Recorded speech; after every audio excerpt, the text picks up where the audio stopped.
The drug testing industry has seen a phenomenal rise in recent years and is projected to keep soaring. From workplaces to sports and law enforcement to healthcare, drug testing is becoming a crucial aspect of ensuring safety and integrity. Worldwide Collection Lab is more than ready to assist this industry with becoming one of the top agencies with over 1,000 potential collectors available nationwide. Our collectors are trained and reliable. Worldwide Collection Lab connects business with our certified mobile drug testers for a quick and convenient collection. Worldwide Collection Lab recognizes the value of a drug-free environment. So, whether you are a professional, an investor, or an entrepreneur, the future of the drug testing industry looks bright and promising.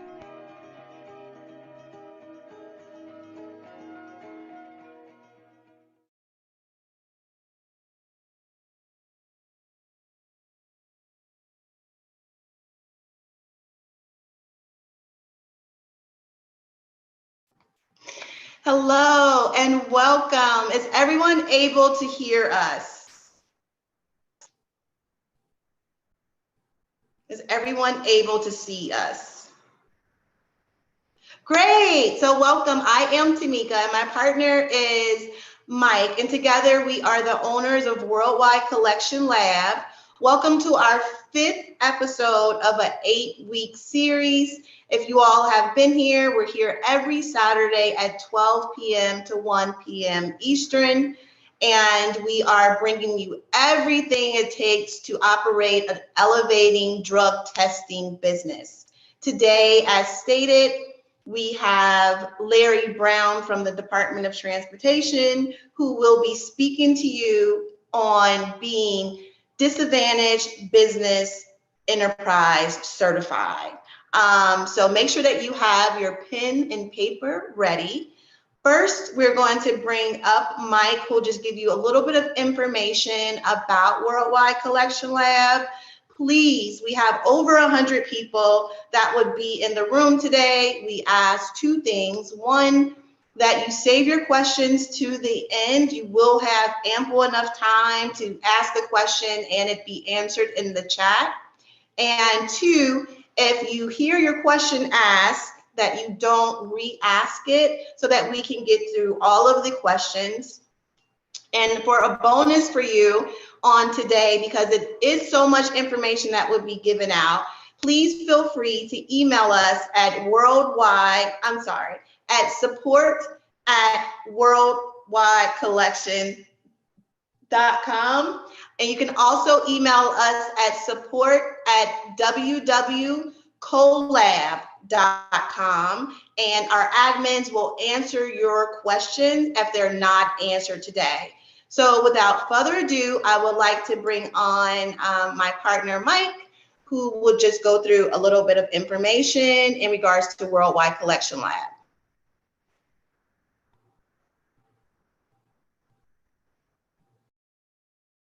Good morning, everyone. Thank you for joining us. Just want to say, first of all, thank you for that introduction, Teamika. We're doing some very exciting things right now. Want to also thank Larry for coming on today and joining us and giving us his knowledge and expertise in DOT and certifications and becoming a DBE certified business, so you can get a contract through DOT. But yeah, so he's gonna present you with a lot of good information, more than we could ever do. That's why we brought him on. He's the expert at doing this. So without further ado, I would like to introduce Larry and let him get started. And I don't want to take any time away from him. And so guys, here we go. Larry Brown.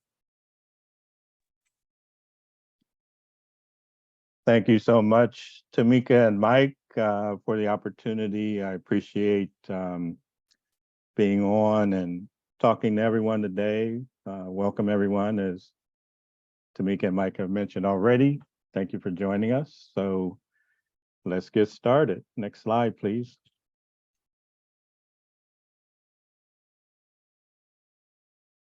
Can you guys hear me okay?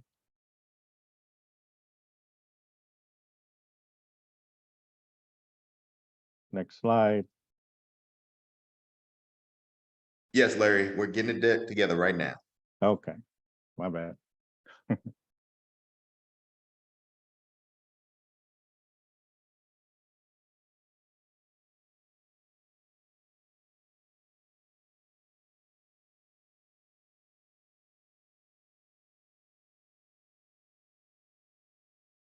Oh, looks like you might have. Okay, there we go. There we go. All right, so once again, my name is Larry Brown. I am the Southwest Ohio Regional Outreach Manager for ODOT, the Ohio Department of Transportation. And we're going to go forward with the next slide, please. So this is an overview of the topics that I'm going to cover today. I'll be covering our division, the Office of Opportunity, Diversity, and Inclusion, and definitely covering the Disadvantaged Business Enterprise, DBE certification. There is also the Airport Concession DBE certification, AC DBE certification, and I will touch on the SBE certification as well, Small Business Enterprise certification. Next slide. So although Ohio is the 34th largest state by area of the 50, Ohio is the 5th largest interstate transit system, and it is has the 2nd most bridges. So next slide. So ODOT's mission is to provide easy movement of people and goods from place to place, and we want to make sure that that happens safely and enhance capacity. And 2 examples of the enhanced capacity and making our system work better.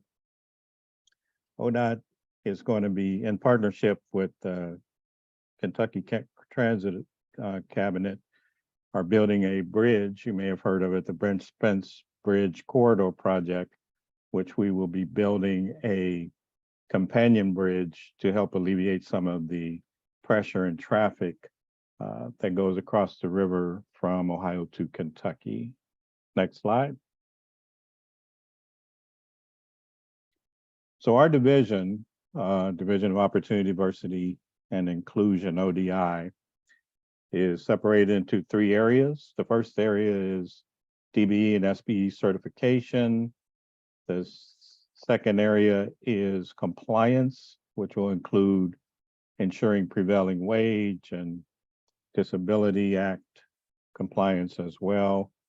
And then there's our office, which is the Office of Outreach. And as outreach managers, we have the initial responsibility of helping to get businesses DBE certified and SBE certified, as well as in addition to contracts, we also have workforce diversity inclusion as well, meaning employees. And so just so you're very clear, there's construction. There are 2 tracks in Ohio Department of Transportation. There is the construction side, which most folks are very familiar with, but there is also the consultant side, which includes professional services, much like the businesses that are on the call today. So this is a outreach map of all of the outreach managers around the state. Again, I have Southwest, and then we have my other 4 counterparts, and our ODI administrator is Lynn Stevens. Next slide. Okay, so it's important to know that ODOT recognizes all certifications, but we actually do certify for DBE and SBE, but we do recognize MBE, EDGE, WBE, VFBE, which is Veteran Friendly Business Enterprise certification. So we recognize and have set asides for all of the different certifications. Next slide. And this slide, so I've let Teamika know that she can send this presentation out to the attendees, and all the links that you see there are going to be active. So if you want to learn more about any of the certifications, you can click there. Next slide. So now I'm going to cover the Disadvantaged Business Enterprise Certification process, which again is DBE certification. Next slide. So the U.S. Department of Transportation is obviously the federal umbrella organization, and each state has its own Department of Transportation. And I'm so sorry, yeah, Larry. Can I just interject? I just want you to know that all 100 people are nationwide. They are not only in Ohio. Okay, thank you. Yeah, I'm aware of that. I'm just kind of giving some background, and I should have said this up front because I am aware of that fact, but you want to kind of take into account what I'm saying so that you have a better overall understanding. This is really a 10,000 foot presentation. So just kind of think of everything that I'm saying in terms of your local state organizations. I just want to give folks a broader, because I ask some people, they have no idea what ODOT is, right? So again, it can pretty much apply to any of the states that are out there.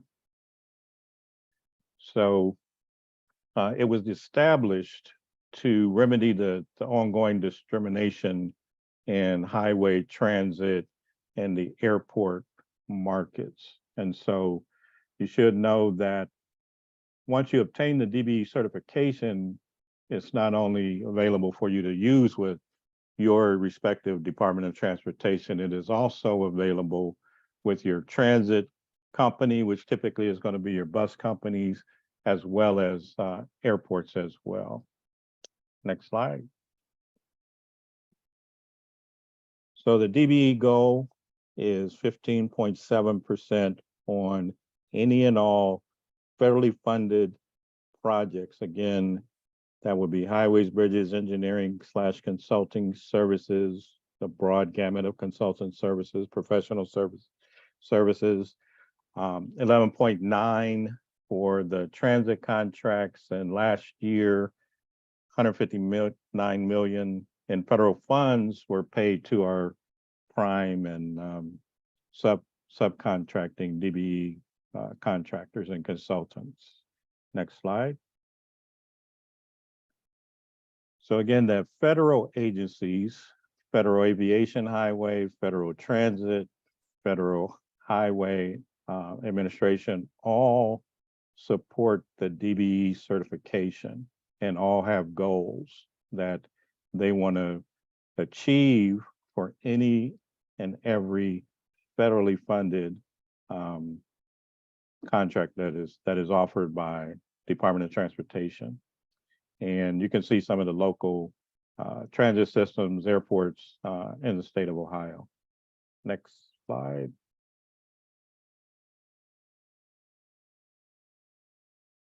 So here is the DBE process. Next slide. So 51% owned and controlled by the socially and economically disadvantaged owner who is applying for DBE. This owner has to be able to not only control, but to be able to manage the day-to-day operations of the DBE applicant firm. The personal net worth is 1.32 million. And the DBE applicant firm must be an independent business. It cannot be a subsidiary. And then there is also a revenue goal that we need to add, which is $30.48 million in revenues is also a limit. Next slide.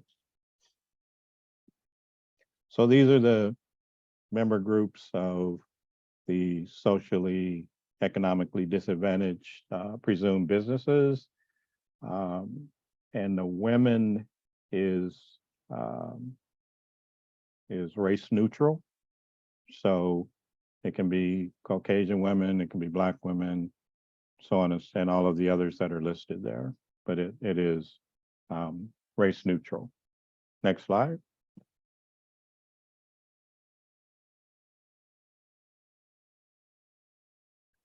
All right, so the certification process is such that once you apply, you'll submit the application, you'll submit other required documents, and within 30 days of receipt of that documentation, you'll typically get an email from our DBE processing team. They will let you know if anything else is going to be required, and then they will move on with the desk review. From that point that they feel like they have a complete file, it may take up to 90 days. Can certainly take less, but can take up to 90 days due to the number of applicants that they're processing. And at any point, they may ask for additional information, but it is fairly pain-free. We do get through it, so and I'm here to assist, as well as our desk review folks. Next slide. So the application is called the Ohio Unified Certified Program Application, UCP. And again, that is one of the forms. Typically, when I'm helping someone, assisting someone to obtain their DBE, I will forward this application. I will forward the personal net worth statement. I will forward the NAICS code descriptor request form, and I will also forward a checklist. So these forms, along with other required documentation, just standard stuff like your name registration and things of that nature, will also be requested. If you have any of those other certifications that I mentioned earlier, this process will be very similar to that, but I'm here to help. So we always want to make sure that the process is very seamless. Next slide. So once you become DBE certified, you're certified for as long as you meet the requirements, meaning that once a year, you have to do a declaration, an annual declaration, basically stating that there have been no material changes, such as change in ownership, such as change in revenue, whether it's personal net worth, whether it's, again, the total revenue goal of the companies.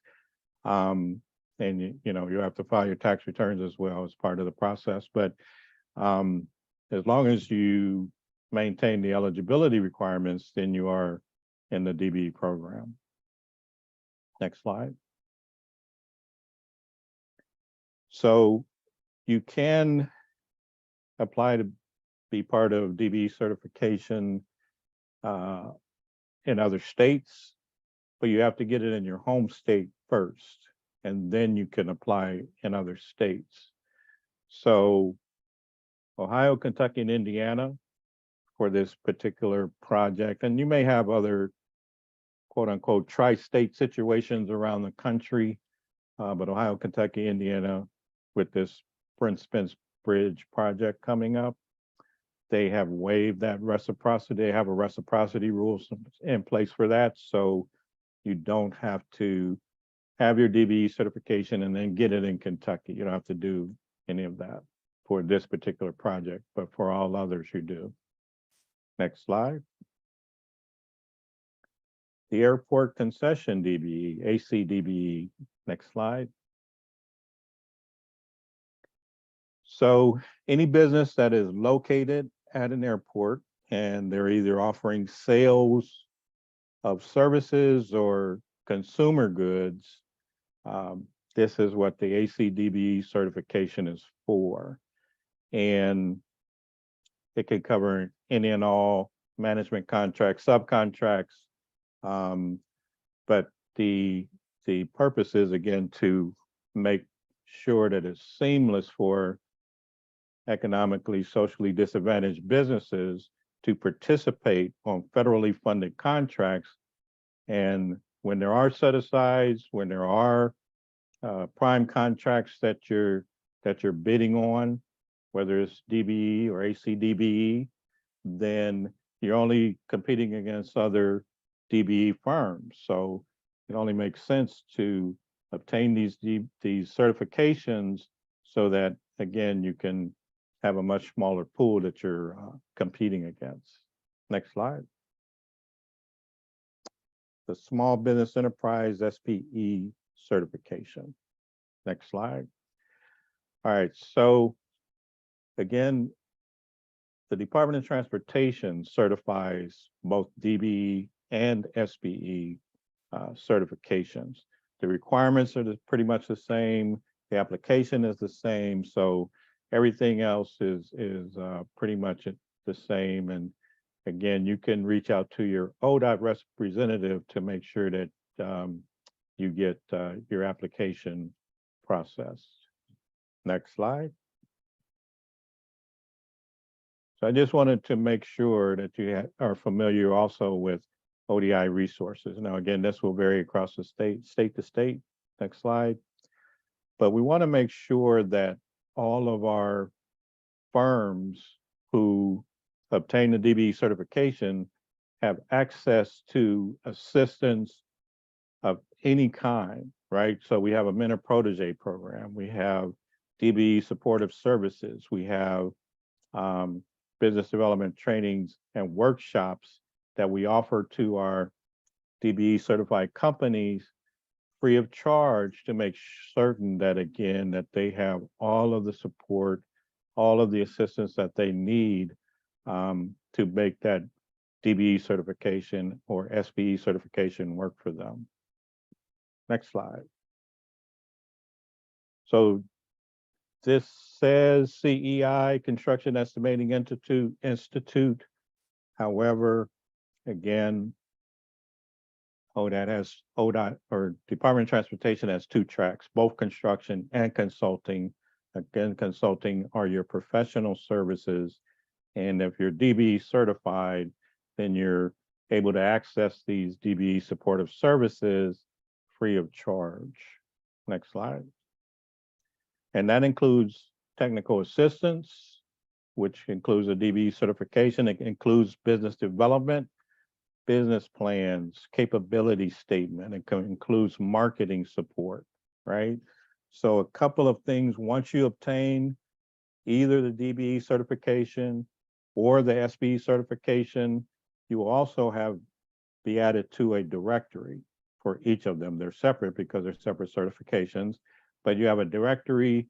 For instance, let's say that you find a contract opportunity that you would like to bid on, right? But you don't feel that you particularly have the capacity to do that by yourself. So you can go to the DBE directory, kind of find someone either fairly close or if it's a little expansive in another state or what have you, to much like what you guys do here with your network, right? Of the folks that are on this call. And you can reach out to those DBE certified, SPE certified businesses to collaborate, joint venture, teaming agreement, what have you, and then you can proceed with bidding on that project. Next slide. So capability statement, I'm thinking that most of you on the call are more so active in the private sector versus the public sector, like Department of Transportation is a government agency. Capability statement is more so used regularly in the government sector. And so when you submit a bid, it will be expected that you'll pass along your capability statement as well. So again, outreach managers like myself, CEI Institute, help with capability statement. And those are the main sections that a capability statement would have: your company overview, core competencies, which are your service offerings, company data, SAM number, UEI number, cage code, EIN, those kind of things, company data, telephone number, web address, all of those kind of good things.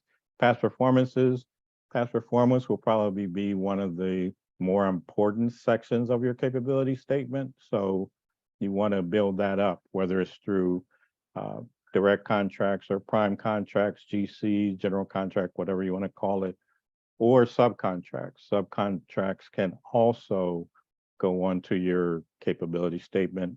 And that last word right there, that differentiators, that word kind of flips people out a little bit.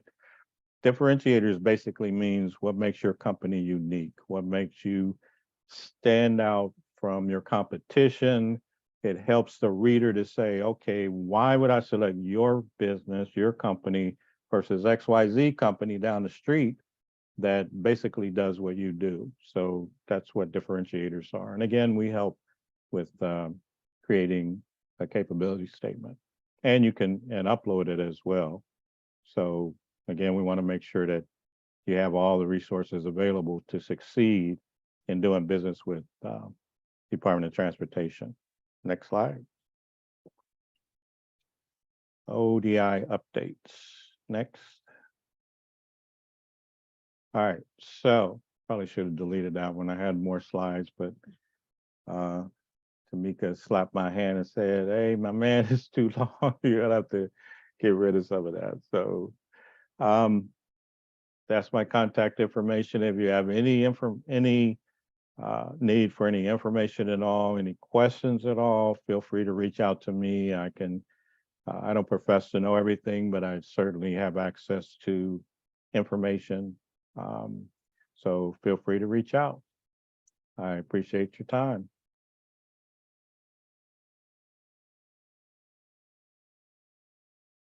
I'm gonna toss it back to you, Teamika and Mike. Thank you so much, Larry. We were not expecting it to be that great and detailed.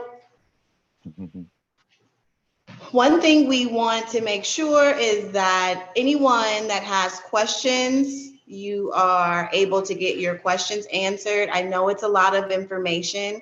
We will today upload the application for you to get certified and start your process. But today we want to just answer questions. Larry, if you have a few moments to answer some of the Q&A questions.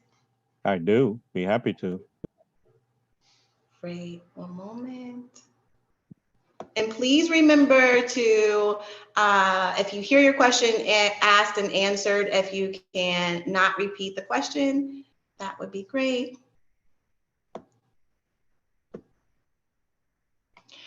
Okay, so it says, if our collection site doesn't meet the 1.2 million, does that knock a lot of the small businesses out? I think she's confused. But yeah, do you understand the question? Yeah, I think I understand. So the 1.32 million is again your personal net worth, right? And your home, your property is not included in that, right? So that's your personal net worth. That means your assets, right? So if you have a balance sheet, your personal net worth pretty much is going to be determined on the balance sheet. So the 1.32 million is actually a limit, right? Meaning you can't go over it. You could certainly be under it, but you can't go over it. Hope that answers the question. The next question is, the certification process includes on-site visits. What if we are mobile and we do not have a location? Well, a lot of our solopreneurs work out of their home, right? So they're going to do a site visit regardless. And a site visit, like if you have what you should have, if you're writing off a portion of your mortgage, your rent as, your business residence, a portion of it, then you have to have a designated space in your home for that. And that's what they'll check out, right? So if you're a solopreneur, you work out of your home, they'll still be doing a site visit, but they'll just be checking out your office space. Okay, what kind of differentiators are attractive to companies? That's a great question. Great question. One thing I always, when I help folks with capability statement, I always tell them to listen very closely to their clients, right? If you're involved with a project, you just finish up a project and they will say, oh, Mr. Brown, you were just so this or that on this project. That's usually not what happens with us. So we're glad that you paid attention to detail. We're glad that you use green products as a janitorial company. So it's what sets you apart. And again, your customers are going to let you know what that is all day long. So think about those kind of things. Coming in under budget is a big thing when it comes to government contracting. So again, if you're on the cutting edge of technology, and I'll give you an example with the capability statement. You want to, have hyperlinks for your email address and your website, right? You don't want them to have to leave your capability statement to find your email in your signature block or to copy and paste. You don't want, because they could lose interest, right? So, but if it's on the capability statement and it's a link, they just click on it, send you an email, click on it, go to your website if they want more information. Some companies now are putting a QR code on their capability statement. So little things like that, again, lets everyone know, the readers know that you are tech savvy, that you're staying on top of what's trending in your industry. It's those kind of things that are trending in your industry that you're on top of, that you're implementing to stay relevant and stay competitive. Those are what your differentiators should be. What if you are a startup business? Startups are okay, right? I mean, I've been in the small business resource space for 10 years, almost 10 years. And I've helped startups get government contracts in general, but it's really more so, okay, so you've got again, I'm just going with what I'm familiar with. So P&G, Procter & Gamble, you got a P&G exec, 25 years in marketing, retired, decides he wants to start his own business, right? He's got that 25 years to depend on. So in that instance, when you're a startup, you may be thin on past performance. Get used to that word because it's very common in the industry. So past performance is very important, but if you don't have it, you don't have it, right? So what you would do is send along your capability statement, which details all the depth of experience that you have, even though you're a startup. What opportunities are available once you are DBE certified? Great question. So our website and any other state, you would go to your state Department of Transportation's website, and typically they will have right at the top where you can click on it, as does ours. It'll say procurement opportunities or our programs or things of that nature to help you to navigate and find those contract opportunities. They're fairly easy to find, so you would just go to our website. Sorry, can you touch on the bidding process? Okay, so the bidding process again, so let's say you do go to our website and you put in some keywords of the procurement opportunities that you're looking for, and let's say 5 or 6 of them come up. Once you click on that, it'll give you a link to the RFP, request for proposal, right? So you would download that, you would look it over, highlight everything, and you really want to try to make a go or no-go decision from looking at that RFP, request for proposal. Once you make a go decision, you need to do everything that RFP asks for. If you leave one thing out, it can disqualify you. If you leave one question unanswered. If you need, so typically an RFP will have requirements or something that details what it is that they want you to do, but they may ask you a question outside of that requirements. So again, you want to make sure that you read it thoroughly, you understand it, and you answer everything that is asked in that RFP. And then typically you can upload the RFP right there where you click on the link to see the opportunity. Can you assist in Texas? This is nationwide. This is just, I'll answer it for you. So it's nationwide. So again, the short answer is there's the U.S. Department of Transportation, that's a federal agency, but each and every state has a Department of Transportation. And I thought I just saw what I want to say is capital TEX DOT, I think. I saw that recently, right? But I can't assist in Texas personally, but there is someone with the Department of Transportation in Texas that will be able to assist you, or in any of the other states that are on the call as well. Can you talk about the difference between required documents versus mandatory documents on the DBE application? Kind of got me on that one. I didn't know there was a distinction, but mandatory versus required. So again, what I would do, I'm not sure if you have that, but if you email me, I'll send you the checklist, and I'd have to take a look at it to see what it's referencing there, but it's probably asking that for a reason. I'd have to look at that. Okay. I don't understand the SAM's number. Okay, one moment. If you do, I'm brand new to this. I'm sorry. I can answer that one. So the SAM's number, SAM is an acronym for System for Award Management. So if you want to do a federal contract, you have to have registered in SAM. You can't apply for a federal contract without a CAGE code and a UEI number, unique entity ID number.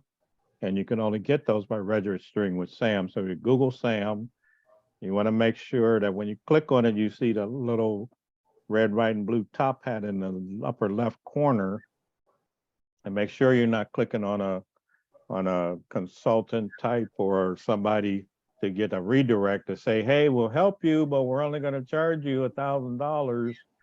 You know, you don't want to deal with those folks. You want to go directly on the site. It's just an application like anything else, but System for Award Management for federal contracting and federal grants. You have to be registered in SAM. If you do not have a designated location, can you lease out space from a business? Absolutely, 100%. We have office buildings where they'll charge you like $250 and you have a desk and everything, but you also have access on the same floor with other business owners to the conference room. You got a receptionist at the front. I mean, they wouldn't know from Adam if you had a setup like that and someone comes in to meet you and you reserve the conference room, they come, they ask the receptionist for you and they go and get you and what have you. So, and then there's other organizations around the city that do lease space. We have one here called Alloy Development Company, which also not only leases space, but it develops startups in an incubation period before they're able to get their brick and mortar or what have you. So there's a lot of different resources out there for leasing office space. Okay, do you need a DUNS number? Okay, so the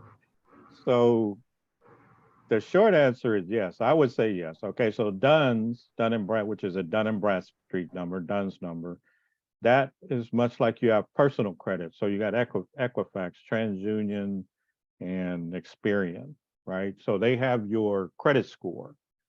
Duns has your takes your personal or your business credit, I'm sorry, your business credit into account.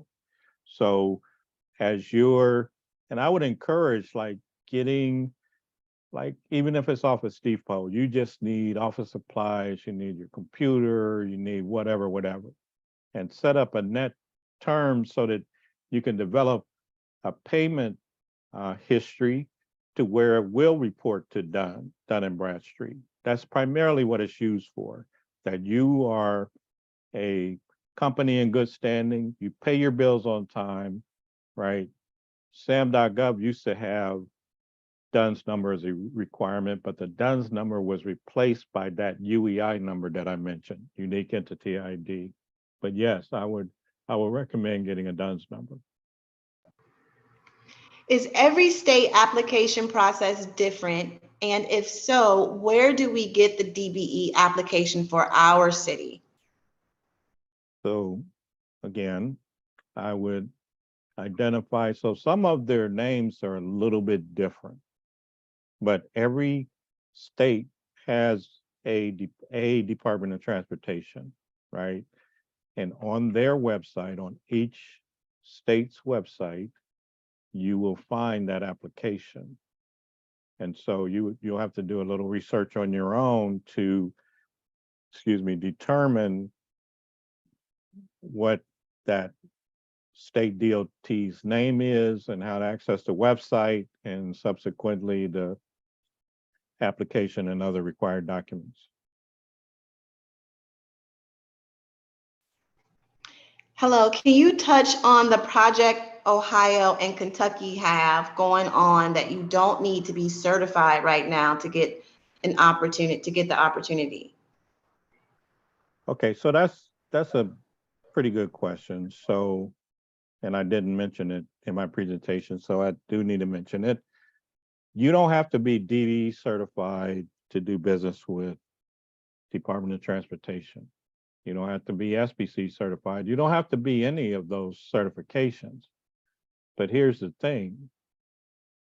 There are going to be DBE requirements on the Brent Spence Bridge project as any other federally funded ODOT or transit or airport contract.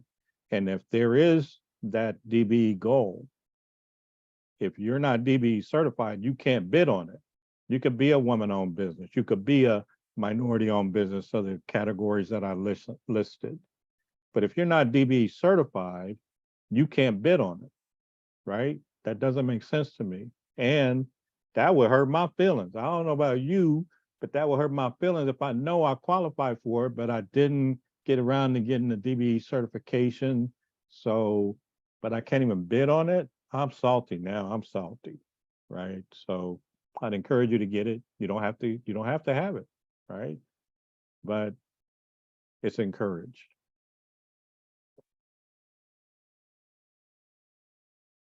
Sorry. What exactly should be included? Hold on one moment, sorry. What exactly should be included in your personal net worth? Do you include your current salary? Does it matter if you're currently working for the government? Okay, so once again, your personal net worth does not include salary, it includes your assets, right? So salary is not an asset, it can end tomorrow. An asset is something that you own that has value, and whatever that value is assessed, like, let's say you don't make any car payments, right? You own that asset. So you have a market value you could probably sell it for, right? Kelley Blue Book is a good place to go to find that. But it's something that you own, right? Not something here today, gone tomorrow, like a salary. A job can end tomorrow. That's not an asset. So it includes your assets, things that you own of value. You own them outright. What's the difference between DBE and SBE certification? So again, the SBE certification definitely is race and gender neutral. Small Business Enterprise Certification, SBE, race and gender neutral. The DBE certification includes all of those categories that I showed on the slide earlier: Black Americans, Asian Americans, Hispanics, so on and so forth, right? But that women category, that is race neutral. So Caucasian women, African American women, all the other categories, they can apply for DBE, but a white male cannot apply, right? So it's everything that was listed on that slide that I showed. But it's more so, DBE is more so for businesses that are diverse, minority owned, women owned businesses, as opposed to SBE, which again is race and gender neutral, but you're a small business. So hope that helped. But if my assets equal 50K or less, is that a disqualifier? No, there's no. So again, when we talk about personal net worth, the only time it even comes close to mattering is if you go over the 1.32 million. If you're under it, you're good to go. 50,000 is well below that figure. But once you go over 1.32 million in revenue and personal net worth, all of your assets combined, which again should be on your business owner, just to be on your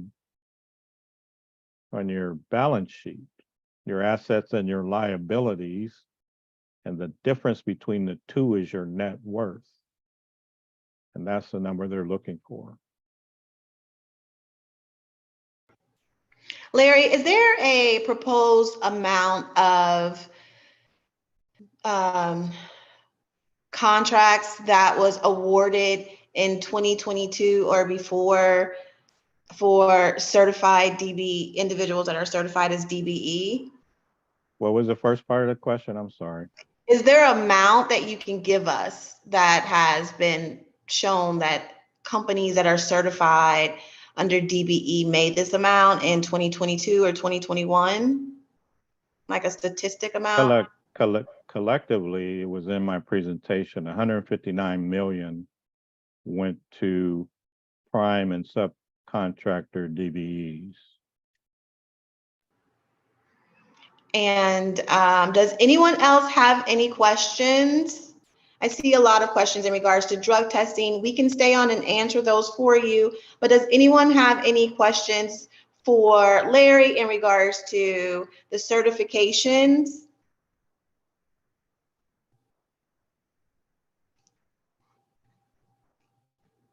Before I ask my questions.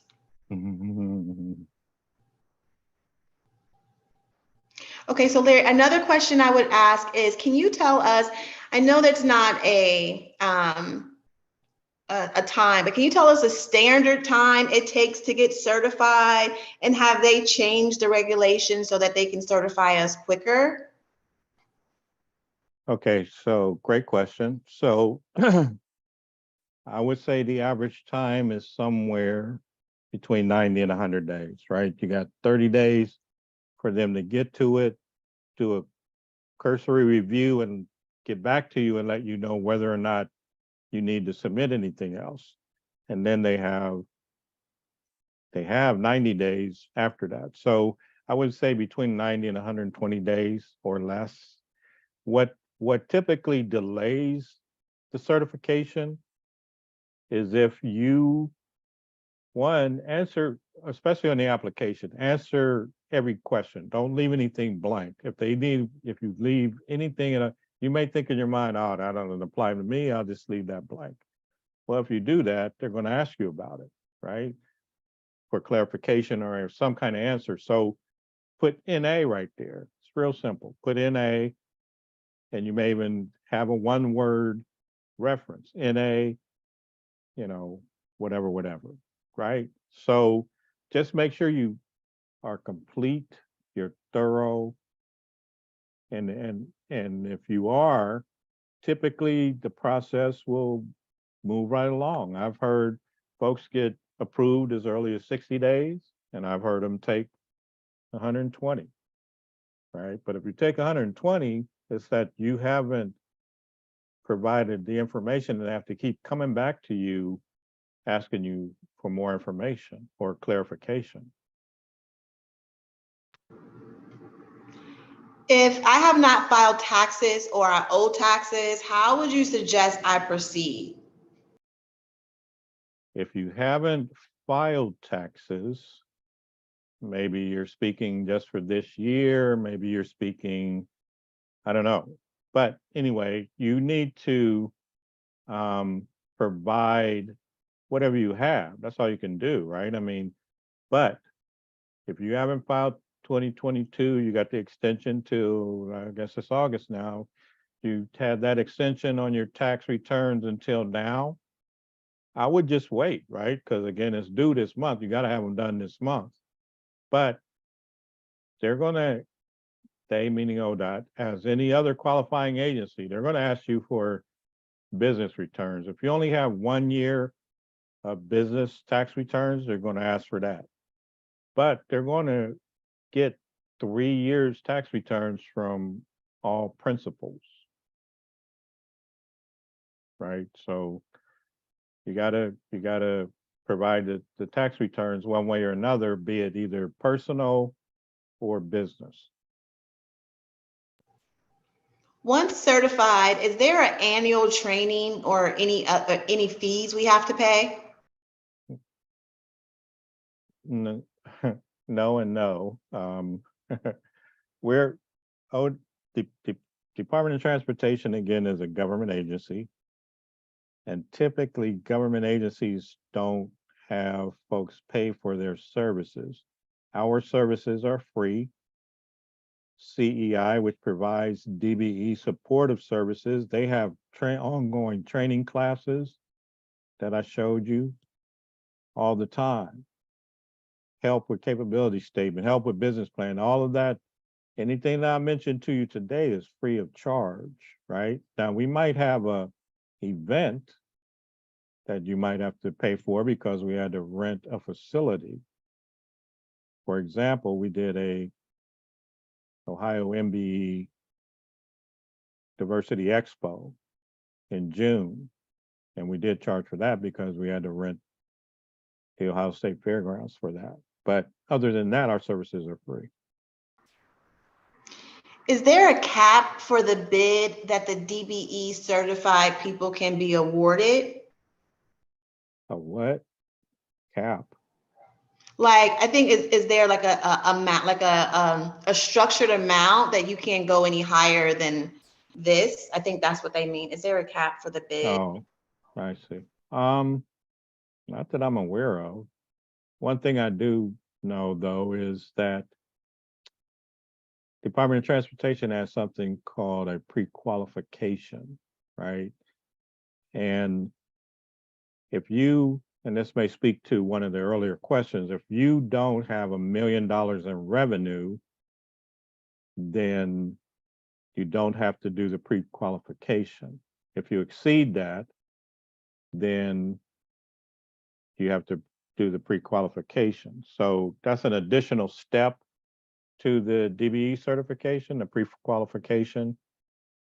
But again, it's for most, not all obviously, but many DBEs, $1 million is a pretty high mark. And again, 1.32 million and you don't qualify for the certification.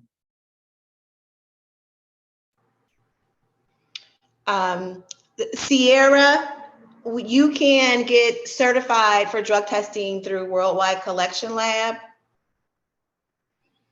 And then the next question is, what is a UCA? Marilyn is asking that we fill that out first. I'm not familiar with the UCA in Maryland. I can check into that, Terry W., and get back to Teamika, and she'll pass that back on to you. How long is the certification good for? When does it expire? Well, again, it doesn't expire, the certification, but you do have to do a declaration annually. So whatever day that you are received the letter that congratulations, you are now a certified DBE. Annually on that date every year, you're going to have to complete a recertification. It's not going to be obviously near comprehensive with all the documents, but just a declaration.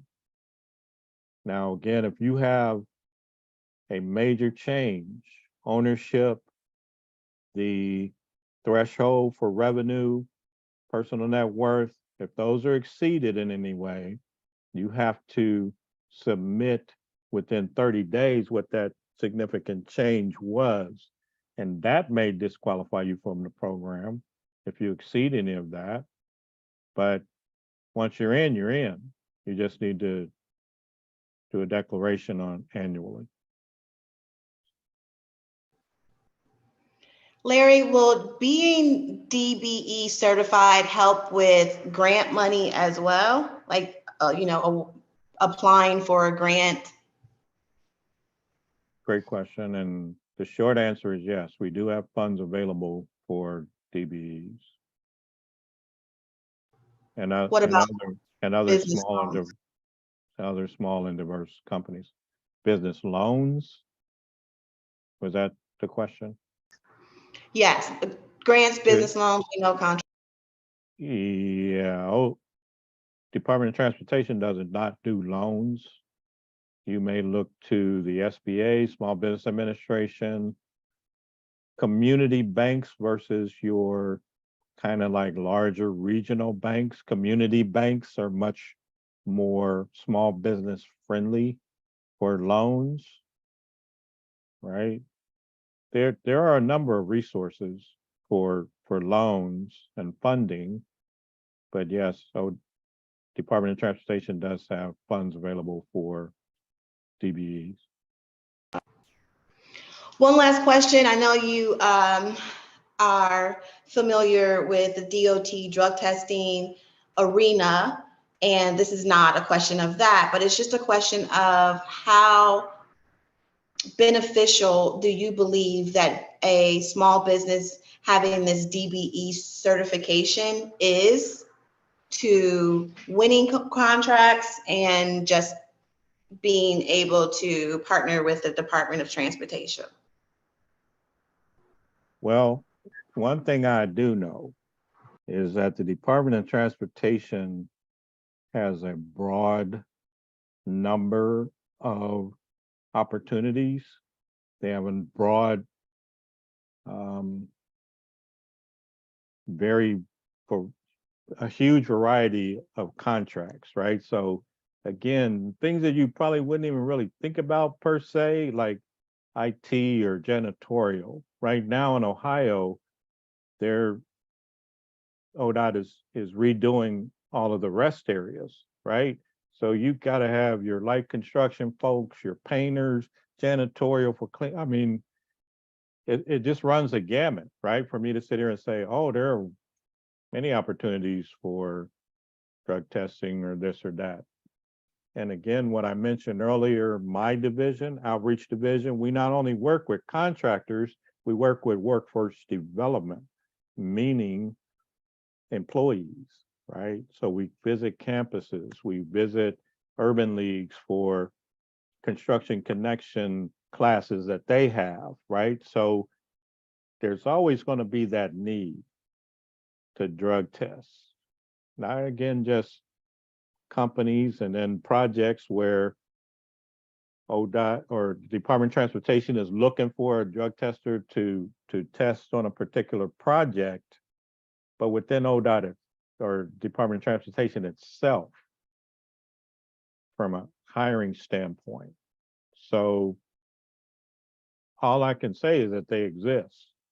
How abundant they are or what have you, not so much familiar with that, but the objective is to, again, make sure that if it's a federal contract, 9 times out of 10, there's going to be a DBE goal on it, right? So again, you kind of have to take that for what it is that there are going to be opportunities. And if they're DBE opportunities, you're not certified, you can't even bid on it.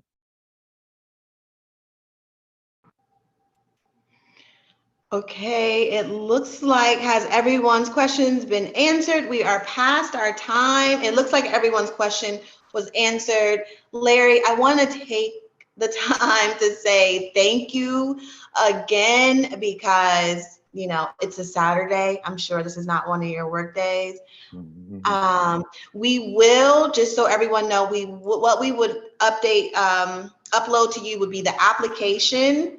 That's what we're going to send to you from today. Larry, thank you again. If anyone has any questions that come to you after this Zoom, feel free to email support@www.collab. And I hope that this enlightens you to move forward in your business as far as elevating it. And we have 3 more Saturdays where we will be here bringing you information in this Operating and Elevating Zoom. Larry, again, thank you, thank you, thank you. You don't know how refreshing it is just to have someone just that wants to come in and give business owners business advice. But one more question before you go. Mm-hmm. If I have multiple businesses, can I DBE all of them? Once again, the short answer is yes to that question. They just have to all meet the requirements that I mentioned: 51% ownership and control, personal net worth. They all have to meet the requirements. Okay, so this concludes our Zoom for today. Larry, I don't know what to say. I know that you and I will talk again. You don't know it, but I've made you my personal go-to. Anyone that is on here that came through one of our social medias, we would love if you can please go to one of the videos and just say that you enjoyed the Zoom from today. And yes, Larry did state that we are able to send out the presentation. Is that correct, Larry? That is correct. Yes, 100%. We can send you the presentation. We cannot send you the recording, but we can send the slides. So we can upload that to you if you email support@www.collab. I hope that everyone has a great weekend and just continue to elevate your business. Thank you. I wanted to be sure to thank you and Mike as well. Teamika, thanks for having me. It's been a pleasure. Thank you, Larry. Okay, goodbye. Bye.